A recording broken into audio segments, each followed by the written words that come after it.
We could have a quick change, please,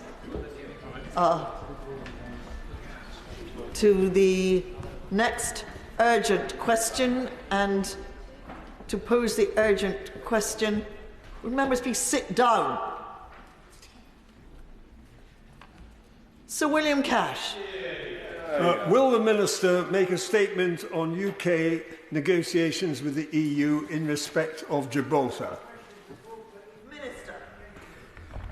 Madam Deputy Speaker, my honourable friend, the Minister for Europe, is currently in Gibraltar, where he is meeting with the Chief Minister to continue our joint efforts to conclude a treaty with the EU.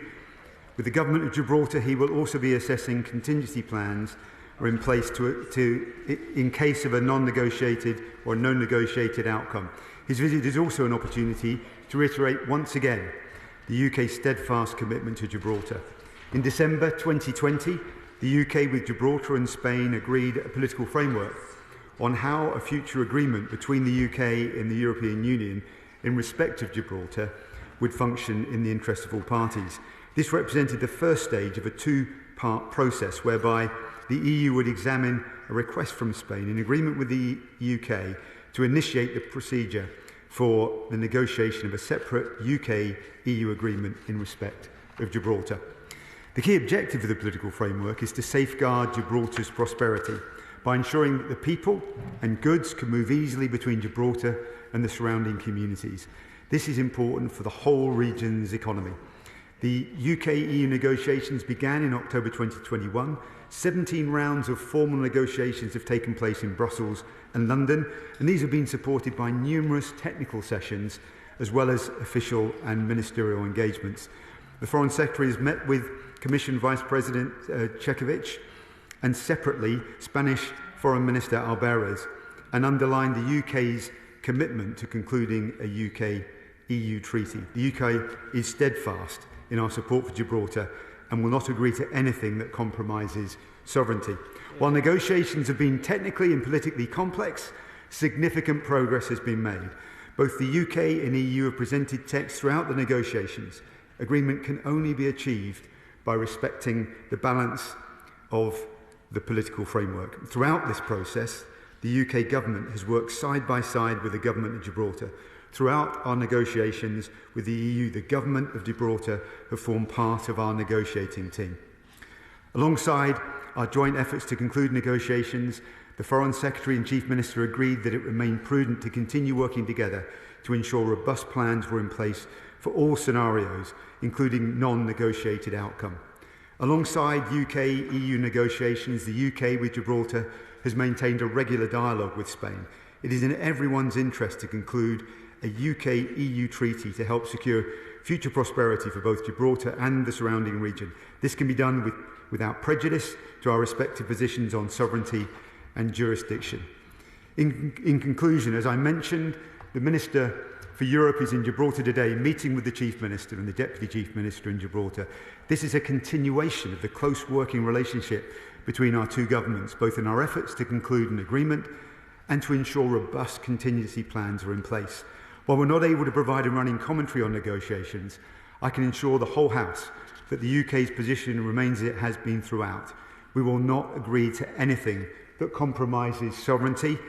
The UK stands steadfast in our support for Gibraltar and ensuring its sovereignty is safeguarded. Thank you. Sir William Cash. On Friday, the Minister for Europe wrote to me as Chairman of the European Scrutiny Committee. The Minister is there today, and following the grant of this urgent question and to prove its value, I received an urgent letter only 2 hours ago from the Chief Minister of Gibraltar proposing a meeting with my committee next Wednesday. The ROT was not covered by the Brexit withdrawal agreement or the TCA at the insistence of the European Commission. Temporary arrangements have persisted since, based around a political framework agreed between the UK and Spanish governments in December 2020. The government has exclusive competence to negotiate a treaty with the EU on the question of Gibraltar as an overseas territory. My committee travelled to the ROC in 2022. We've had meetings with the Chief Minister and his colleagues and in Gibraltar. I was disturbed to hear from the Minister that what appears to have been agreed in principle between the UK and the EU with regard to Gibraltar's future would include EU Schengen border checks being performed on Gibraltar, Gibraltar aligning with EU rules to ensure a so-called playing field, a level playing field, they say, and joint UK-Spanish management of Gibraltar's airport and therefore defence issues. If so, what the government has agreed, if so, crosses its own negotiating red lines, as first set out to my committee in September 2021. It risks setting a dangerous precedent for the UK's overseas territories and crown dependencies, allowing a foreign power to set the rules of our engagement and diminishing the constitutionally entrusted role which the UK plays. There are limited avenues for the people of Gibraltar to hold the UK government to account, and given the government's apparent eagerness to agree a legal text, I would also refer to those in Gibraltar who hold blue residency cards. I'm concerned that what's been announced will not allow them to cross into Spain relatively unhindered as they have in the past. Schengen border controls on Gibraltar soil could mean they become subject to the EU 180 days rule and the EU's soon entry-exit system. Some serious questions. As to sovereignty defence, will the government rule out agreeing to Schengen border checks on Gibraltar soil, ceding UK control of Gibraltar's airport and aligning with EU rules? What is the government doing to ensure the rights of Gibraltar's blue card holders? Is the government intending the UK to do all this by way of primary legislation? If not, why not? And finally, will the people of Gibraltar be offered a domestic referendum as they were in 2002 and 2006? Thank you, Madam Deputy Speaker. I want to provide reassurance that the government's position with respect to Gibraltar has not changed. We'll not agree to anything that compromises sovereignty. We continue to work side by side with the Government of Gibraltar, and we will only agree to terms that the Government of Gibraltar are content with. I know that the Chief Minister has appeared before the European Scrutiny Committee and provided evidence in respect of our proposed arrangement with the Schengen area. Our approach has not changed. The 2020 political framework notes that there will be a level playing field provisions in the treaty to agree mutual standards on matters such as labour, environment and taxation, the relatively normal elements of trade agreements with the EU or anyone else. And regarding the Gibraltar airport, we're prepared to explore practical and technical options to facilitate flights between Gibraltar and the EU. The UK will only agree to terms that the Government of Gibraltar are content with and will not agree to anything that compromises sovereignty.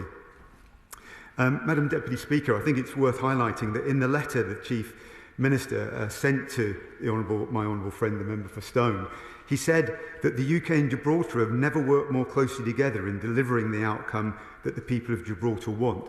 That's how it should be. Stephen Doughty. Well, thank you, Madam Deputy Speaker, and I'd like to thank the honourable members for Stone for securing this urgent question and draw attention to my own declarations as Shadow Minister and membership of the Gibraltar APPG. And let me be clear, Labour's commitment to Gibraltar and indeed to our wider family of overseas territories is unwavering. And since I've been in this role, I have had the pleasure to meet with Chief Minister Fabian Picardo and his ministers and with other Gibraltar parliamentarians. I've visited the Rock myself as well as the Campo, and I've discussed these matters in Madrid too. Gibraltar is integral to the UK's history and to its future, with robust democratic institutions and a dynamic economy, and it also remains an important base for UK forces. So let me be clear, Madam Deputy Speaker, if there was a new government here in the UK, there would be no change. The sovereignty and self-determination of Gibraltar are not up for debate. We believe in the right of the people of Gibraltar to choose their own future, as they have made clear, and this must be the bedrock of any negotiations with Spain, which of course is equally a close friend and ally of the UK and a critical partner in NATO and in many, many other respects. And we therefore hope and believe that an agreement can be reached to the mutual benefit of Gibraltar, Spain, the UK and the EU. Now, these negotiations have gone on longer than anticipated. It's critical that the government now works hard to get a good deal over the line and provides people, businesses and communities on both sides of the border with the clarity and stability that they need. I have a few short questions. Can the Minister explain in a little bit more detail where negotiations are on some of the key issues in relation to movement of goods, law enforcement and citizens' rights? Secondly, could you give us a little bit more detail on the Minister's visit to Gibraltar today and indeed any recent discussions he's had with Spain and the EU on outstanding matters? Perhaps the Minister could make a statement on his return from Gibraltar. That would be very helpful. And finally, what support is the Government giving to Gibraltar in terms of the NNO contingency planning? It's important, of course, that however we don't want to see that happen, that we're prepared for all outcomes. Gibraltar has a distinctive and proud place in British history, and I hope the Government and all parties can get a deal that works for its people going forward. Thank the honourable member for his comments, and we obviously agree. We need to stand steadfast in our support for Gibraltar, and I'd say it again, we will not agree to anything that compromises sovereignty. I think it's important that today's conversations that are taking place between the Europe Minister and the Chief Minister are setting out future discussions, but also looking at what might be, we hope not, a no negotiation outcome. And we'll be working very closely with the government in Gibraltar, and we'll continue to see what support they might need in any particular scenario that might arise. But we're working in good faith towards a deal. Sir Robert Neill. Thank you, Madam Deputy Speaker. And I refer to my entry in the Register of Interest as Chair of the All-Party Parliamentary Group for Gibraltar. Would the Minister recognise that our group has not visited Gibraltar not once, but has repeatedly visited Gibraltar ever since the Brexit process, and has kept in regular touch with the people on the rock, their businesses and the government of Gibraltar? Would he also agree that ultimately the only people who are best placed to judge what is in the interests of Gibraltar are its British people, and that the first duty of a British government must be to protect their interests at all times? Would he also agree that the very, very close cooperation between Her Majesty's Government of the United Kingdom and that of Gibraltar is recognised on both sides, and that under no circumstances are either side prepared to cross any red lines, but that a pragmatic solution recognising Gibraltar's unique geographic position is necessary and achievable, and will commit to the Government's renewed determination to achieve that within those proper principles that we all stand by? I'd like to recognise the important work of the APPG under the honourable member's stewardship as chair, and the important work that he's done in engaging with the people of Gibraltar and with the government there as well. He's right. You know, there are opportunities not just to protect sovereignty, but also to ensure future prosperity for Gibraltar and for the people of Gibraltar.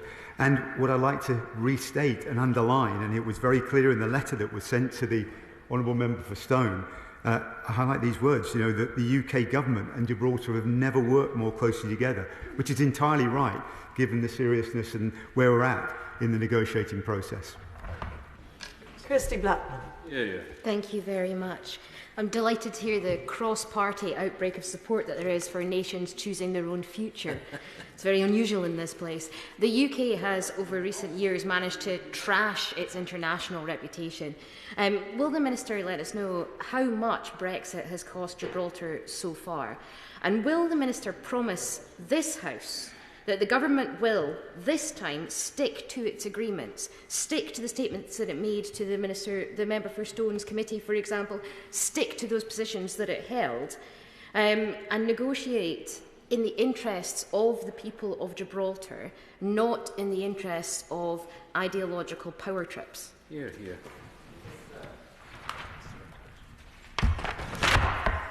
We continue to work very hard in these negotiations. As I said earlier on, we're working in good faith. We're working to uphold sovereignty and also to work towards future prosperity, which is vital, both for the people of Gibraltar and for the region more widely as well.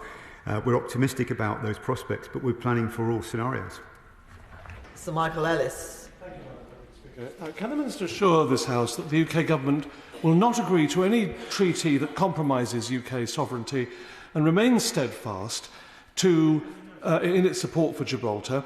There's a large Jewish community in Gibraltar and significant anti-Semitism from the Spanish government, which has actually led to a recall of diplomatic personnel only 3 months ago. It's particularly important that in our negotiations with the EU and anyone else, that the sovereignty of all of the people of Gibraltar is respected. Would he agree? I absolutely agree. We need to respect that sovereignty, and I stand shoulder to shoulder with my right honourable friend. Anti-Semitism has no place in our society. Andrew Gwynn. Thank you, Madam Deputy Speaker. I agree with the Minister. We cannot compromise on the sovereignty issues that Gibraltarians hold so close to their hearts. He was right to point out the practical and technical options in respect of the airport, which also serves as RAF Gibraltar. Can he perhaps outline some more on what practical and technical options he's thinking of in relation to the airport? And before I do so, Madam Deputy Speaker, I really should also have drawn members' attention to my entry in the Register of Members' Interests as well. The point I was making about practical and technical options are in relation to facilitating flights between Gibraltar and the EU more widely. The UK will only agree to terms that the government of Gibraltar are content with, and will not agree to anything that compromises to sovereignty within that aspect. Sir Julian Lewis. Can the Minister explain to us its assessment of the attitude of the European Union towards the continuing sovereignty of Gibraltar, bearing in mind Spain's long-standing ambition to infringe that sovereignty? Our negotiations are with the EU, and we continue to take those negotiations forward, and will do, as I said repeatedly, with the sovereignty of the people of the Gibraltar at the front of our minds. Stella Creasy. Thank you, Madam Deputy Speaker. Of course, one of the things that we do need to recognise in this debate, and I thank the member for Stone for organising this question, along with those of us who support the sovereignty of the people of Gibraltar and their rights to self-determination, is, of course, 96% of them didn't vote for Brexit to happen. So this whole scenario, when the member opposite talks about giving them a voice, perhaps he needs to listen to why. I'm very struck by what the Minister said about the value of a level playing field and the concept of alignment of trade, economic rights and standards to be able to encompass that. Can he just clarify then, for avoidance of doubt, like many of us feel, there is no conflict between supporting sovereignty and supporting alignment, and the lessons that might have for other negotiations coming forward in this field? The point I made is that these issues that the honourable member talked about in terms of level playing field provisions are normal elements of trade agreements with the EU or anyone else. In line with what the UK agreed with the EU under the Trade and Cooperation Agreement in this area, commitments should be bilateral and reciprocal and not based on the rules of either party. David Jones. Thank you, Madam Deputy Speaker. By my reckoning, my honourable friend has this afternoon said no fewer than 5 times that the British government will not agree to anything that compromises British sovereignty. But it's clear from the letter from the Minister for Europe that travellers arriving in Gibraltar will have to pass through Schengen immigration arrangements. How can it be the case that British travellers arriving in British territory will have to deliver their passports for inspection to a foreign border official, and that not be incompatible with British sovereignty? We're seeking a mobility arrangement with the Schengen area to facilitate flow at Gibraltar and the Spanish border. This arrangement would remove checks from the Gibraltar-Spain border. Instead, those arriving in Gibraltar would pass through Gibraltar immigration, followed by Schengen immigration. The exact details of arrangements form part of the ongoing negotiations. In line with the December 2020 political framework, as a default, those travelling to Gibraltar will undergo both Gibraltar immigration controls and Schengen entry checks. Tamerjit Singh Desi. Thank you very much, Madam Deputy Speaker. During my visits to Gibraltar, including recently with the Excellent Armed Forces Parliamentary scheme, I appreciated not merely that it's an incredible place, but also in the Gibraltarians' firm commitment to uphold their sovereignty. But Minister, what assessment has been made of the ongoing impact of the uncertainty on the economy of the ROC, and what steps are being taken to catalyse growth in the region? That is why we're taking forward these negotiations. It's about future prosperity and about protecting sovereignty. That's the fundamental part of it. And that's why the government in Gibraltar are keen to be working with us and have said that they're working in good faith and feel that our relationship is stronger than it's ever been. Andrew Percy. Mr. Speaker, as the House will be aware, Goole is twinned with Gibraltar, and I was in Gibraltar on Friday. The Minister looked shocked. I'm sure he realises it's a match made in heaven. I was in Gibraltar on Friday in the Parliament, a meeting with their Mayor, Carmen Gomez, and the very clear message sent to me on this issue was the importance of a resolution, not least because of the large number of Spanish workers who make their living in Gibraltar, and that is a point worth remembering and emphasising in these negotiations. But will the Minister also confirm that any arrangement will not make any difference to the rights of a British national to live and work in Gibraltar? Madam Deputy Speaker, I don't know why I look shocked, because it's pretty obvious from the hard work of my honourable friend that where Goole leads, the rest of the UK follows. We're working hard on the as I said earlier on, the border issues at the airport and more widely, and the aim is to reduce the friction that will be in place. Jim Shannon. Speaker, can I thank the Minister very much for his answers to the questions and a clear commitment. We have always had a great relationship with Gibraltar, and I'm a big supporter of that, as indeed others are in the Chamber as well. It is so important our relationship is maintained with strength and pride as we are able to work better together. Will the Minister ensure that all efforts are made to continue our much valued relationship with Gibraltar, and that we do all that we can to support them as a British overseas territory with the same rights as everyone else? Now, I recognise my honourable friend's commitment to Gibraltar, along with that of most people in the Chamber today. I think there's a huge amount of work, and not least of which the work that the Speaker does as well, to foster that relationship, which we're very proud of. He can be assured we'll continue to work that way. I think the best feedback that we received today as well from the Chief Minister is that actually they believe that they've got a good working relationship with us, probably the best we've had, and we'll continue to work together in their interests on that basis. Ranulph Jayawardena. Thank you, Madam Deputy Speaker. What is my honourable friend's assessment of the joint declaration signed with the British Overseas Territories?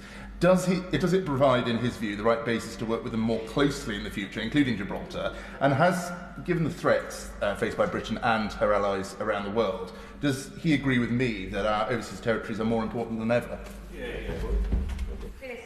No, I completely agree with him on the latter point, no question. I think in terms of the joint declaration, that sets out a more modern framework for our relationship with the overseas territories. We're going to be setting out a strategy for the overseas territories with the overseas territories over the months ahead, and then we'll move on to partnership compacts. We need a more modern relationship where the accountabilities are clear, not just between SCDO and the overseas territories, but across the whole width of Whitehall. I think that's something we want to see on both sides of the House. It's entirely appropriate in the world that we sit in and work in today. Robin Walker.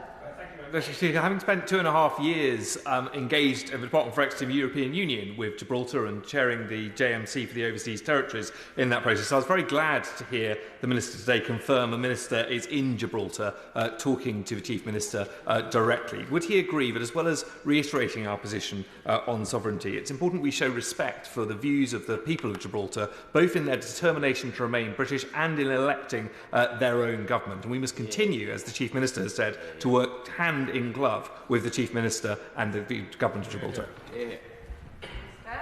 Understood, and given his experience, he knows these matters are very important and that they're very technical and they've taken time, but absolutely we need to work hand in glove, shoulder to shoulder with our friends in Gibraltar and making further progress, as we seem to be right now, but we prepare for all the eventualities that might happen.